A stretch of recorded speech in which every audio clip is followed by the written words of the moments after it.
A very good morning, students. I am your social studies teacher Deepika ma'am. Social study की class में आप सभी को पता है हम चैप्टर 5 जिसका नाम है वेदर एंड क्लाइमेट इसे डिस्कस कर रहे हैं। और इसमें हमने लास्ट क्लास में फैक्टर्स डिस्कस किए थे कि हमारे क्लाइमेट को कौन कौन इफेक्ट करता है। जैसे कि फर्स्ट था distance from the equator, number 2 altitude, number 3 distance from the sea, number 4 distance of the wind, direction of the wind यानी कि हवा की जो दिशा होती है। और नेक्स्ट है नंबर 5 रेनफॉल यानी कि जो बारिश होती है उसका भी हमारे क्लाइमेट पर इफेक्ट पड़ता है। तो आज की क्लास जो है हम क्लास नंबर 8 जो रेनफॉल है यहीं से स्टार्ट करेंगे। चलिए स्टार्ट करते हैं। The moisturiser contents of water vapours present in the air is known as humidity. जो हमारी एयर में वाटर के कुछ मॉइस्चर्स होते हैं, जो नमी होती है, उसको ही हम क्या कहते हैं? Humidity. Humidity also affects the climate of a place as it causes rainfall. जो ह्यूमिडिटी होती है वो हमारे क्लाइमेट को इफेक्ट करती है और इसकी वजह से ही रेनफॉल होती है। In very cold places humidity causes snowfall instead of rainfall. जो बहुत ज़्यादा ठंडे प्लेस होते हैं यानी कि माउंटेन एरिया में या हिल एरिया में, वहाँ पर जो है ह्यूमिडिटी बहुत ज़्यादा होती है क्लाइमेट में, जिसकी वजह से स्नोफॉल होती है। जैसे बारिश होती है तो उस तरह से वहाँ पर स्नोफॉल होती है। The humidity of the air depends on 2 factors. Air की जो ह्यूमिडिटी है वो 2 फैक्टर्स पर डिपेंड करती है। डिस्टेंस फ्रॉम द सी क्या है? डिस्टेंस फ्रॉम द सी यानी कि समुद्र से कितना दूर है, इस चीज पर डिपेंड करेगा कि एयर में कितनी ह्यूमिडिटी होगी। और नेक्स्ट है द डायरेक्शन ऑफ विंड्स, और हवाओं की जो दिशा है, हवा किस दिशा में चल रही है, इस पर भी डिपेंड करता है कि एयर में कितनी ह्यूमिडिटी होगी।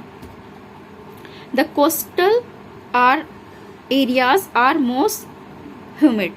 जो कोस्टल एरिया होते हैं, कोस्टल मीन्स समुद्र के तट को हम बोलते हैं कोस्ट यानी कि कोस्टल एरिया। और जो नदी होती है, रिवर का जो तट होता है, उसको हम बोलते हैं बैंक।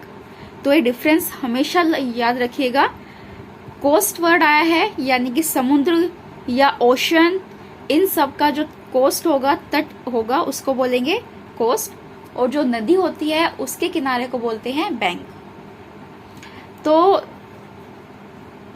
जो हमारा कोस्ट एरिया है वहां पर जो एयर होती है उसमें ह्यूमिड यानी कि वहां पर नमी ज्यादा होती है।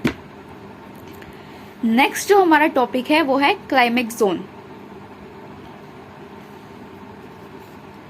क्लाइमेट जोन मीन्स ये जो आप पिक्चर देख रहे हैं, अर्थ को जो है कुछ ये हमने लाइंस पढ़ी थी, equator, Tropic of Cancer, Tropic of Capricorn, Antarctic Circle, Arctic Circle, North Pole और साउथ पोल, इनको डिस्कस किया था। तो इन लाइनों के बेसिस पर ही अर्थ को कुछ जोन में डिवाइड किया गया है और उसको जो है उसका क्लाइमेट जोन बोलते हैं। रीडिंग करते हैं और अच्छे से समझ आएगा। The area with similar climate condition are grouped into different climatic zone. जो एरिया में क्लाइमेट जो है वो एक जैसा सा होता है, उसको जो है एक क्लाइमेट जोन में रखते हैं। और जैसे जैसे क्लाइमेट जोन यानी कि जो क्लाइमेट का कंडीशंस है वो चेंज होती है तो जोन भी चेंज हो जाता है। The world is divided into 3 climatic zones. पूरे वर्ल्ड को 3 क्लाइमेटिक जोन में डिवाइड किया गया है। कितने? 3। First torrid zone, number 2 tempered zone, number 3 freeze zone.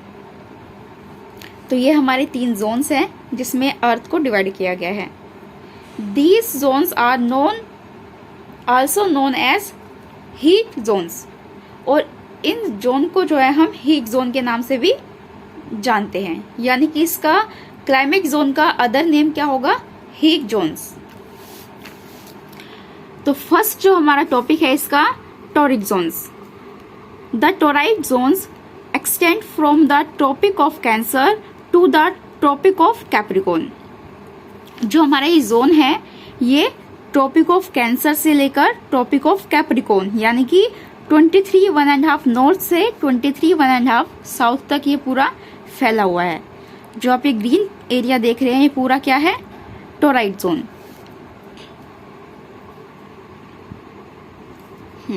The zone between the equator and the tropic of Cancer, ये जो जोन है ये किसके बीच में है? एक तो यहाँ पर इक्वेटर आती है, ट्रॉपिक ऑफ कैंसर 23 नॉर्थ जो मैंने अभी आपको बताया, is called it the north torrid zone. अब इस जोन को भी हमने 2 पार्ट्स में डिवाइड कर दिया, इक्वेटर और ट्रॉपिक ऑफ कैंसर। तो इसको क्या कहेंगे हम? North torrid zone. सेम इसी तरह से इक्वेटर, ट्रॉपिक ऑफ कैप्रिकॉर्न, इस डिस्टेंस को क्या कहेंगे हम? South torrid zone. डन। तो the zone between the equator and Tropic of Capricorn is the south torrid zone. Same वही चीज जो मैंने अभी आपको एक्सप्लेन की। Next, the torrid zone receives strong sunlight throughout the year. ये जो जोन है यहाँ पर जो है सन की लाइट पूरे साल बहुत ज्यादा स्ट्रॉन्ग यानी कि बहुत तेज यहाँ पर सन की लाइट आती है। The heat causes lot of evaporation, और बहुत ज्यादा गर्मी के कारण यहाँ पर जो है इवेपोरेशन भी ज्यादा होता है। This evaporated moisturiser rise up from cloud and result in rain. जब इवेपोरेट यानी कि जो पानी भाप बनकर उड़ जाता है सूरज की गर्मी से, उसको बोलते हैं इवेपोरेट होना। तो जब इवेपोरेशन का प्रोसेस ज्यादा होता है तो उसकी वजह से क्या होता है, इस एरिया में क्लाउड ज्यादा बनते हैं और उसकी वजह से फिर बारिश भी ज्यादा होती है। So the zone receives a lot of rain. तो इस वजह से यहाँ पर बारिश भी बहुत ज्यादा होती है। The climate is therefore very hot, wet and humid. इस कारण इस एरिया का जो क्लाइमेट है वो कैसा होता है? हॉट यानी कि बहुत ज्यादा गर्म होता है, वेरी हॉट। वेट गीला होता है क्योंकि बारिश ज्यादा होती है, और ह्यूमिड वाला होता है यानी कि जो क्लाइमेट है उसमें एयर में नमी होती है। The days are nights are approximately equal in length through the year. जो हमारे दिन और रात होती है इस एरिया में वो लगभग इक्वल होते हैं। Next, winters are not very cold near the equator. जो हमारी इक्वेटर है यानी जो इक्वेटर लाइन है इसके आसपास का जो एरिया है वहां पर जो विंटर होती है वहां बहुत ज्यादा ठंड नहीं होती। As we move away from the equator, जैसे जैसे हम इक्वेटर से मूव अवे करेंगे यानी कि दूर जाएंगे, and go towards the tropic of, और अगर हम ट्रॉपिक ऑफ कैंसर या ट्रॉपिक ऑफ कैप्रिकॉर्न की तरफ जाएंगे, द विंटर्स बिकम कूलर। और जो विंटर है वो क्या हो जाएगी, वो ज्यादा ठंडी होनी स्टार्ट हो जाती है। नेक्स्ट है हमारा temperate zones. The temperate zones extends from the Tropic of Cancer to the Arctic Circle in the North Hemisphere। इसको हम पिक्चर्स के थ्रू समझेंगे। ये पिक्चर में अब इसने कहा है कि जो ये हमारा देखिए अभी हमने पढ़ा था कि 3 जोन है, टॉराइड जोन, टेम्परेट जोन। अब टेम्परेट जोन को भी 2 पार्ट्स में डिवाइड किया गया है। North temperate zone Tropic of Cancer से यानी 23 1.5 नॉर्थ से लेकर आर्कटिक सर्कल तक 66 1.5 डिग्री नॉर्थ तक, ये एरिया नॉर्थ। सेम इसी तरह से Tropic of Capricorn 23 1.5 degree south से लेकर अंटार्कटिक सर्कल तक, इस लाइन तक यानी कि 66 1.5 डिग्री साउथ। तो जो ऑरेंज वाला एरिया है ये हमारा कौन सा जोन है? Tempered zone.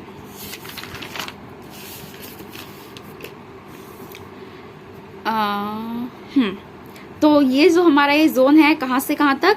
Tropic of Cancer से आर्कटिक सर्कल तक, वो नॉर्थ हेमिस्फीयर में रहेगा। और इसी के अपोजिट ट्रॉपिक ऑफ कैप्रिकॉर्न से अंटार्कटिक सर्कल तक वो साउथर्न हेमिस्फीयर वाला जोन होगा। This region receives the slanting range of the sun. जो ये वाला एरिया है, इस एरिया में जो सन की लाइट होती है वो तिरछी आती है। And therefore this zone is neither too hot nor too cold. और इस वजह से क्या होता है, इस एरिया में ना तो बहुत ज्यादा गर्मी होती है और ना बहुत ज्यादा ठंड होती है।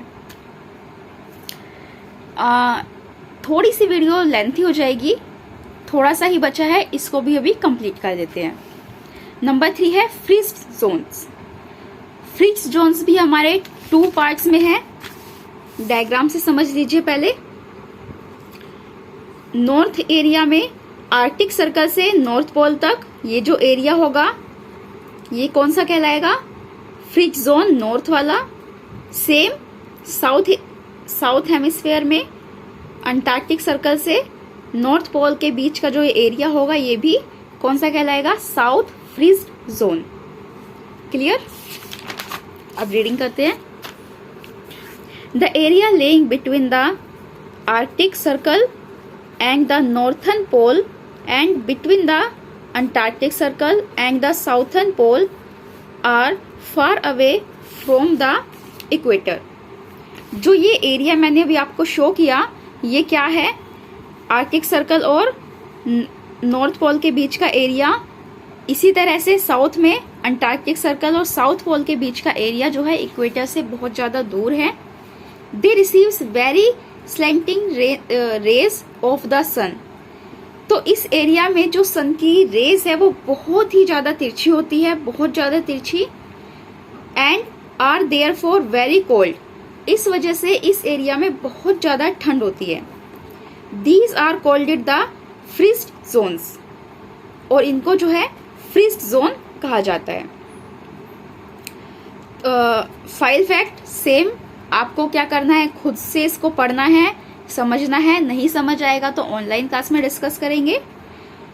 जो फ्रीज जोन होता है वहां पर कुछ एनिमल्स पाए जाते हैं, जैसे कि ये व्हाइट बियर या फिर पेंगुइन जो आपने ब्लैक कलर का देखा होगा पिक्चर्स वगैरह में। तो आज की क्लास हम यहीं पर क्लोज करते हैं।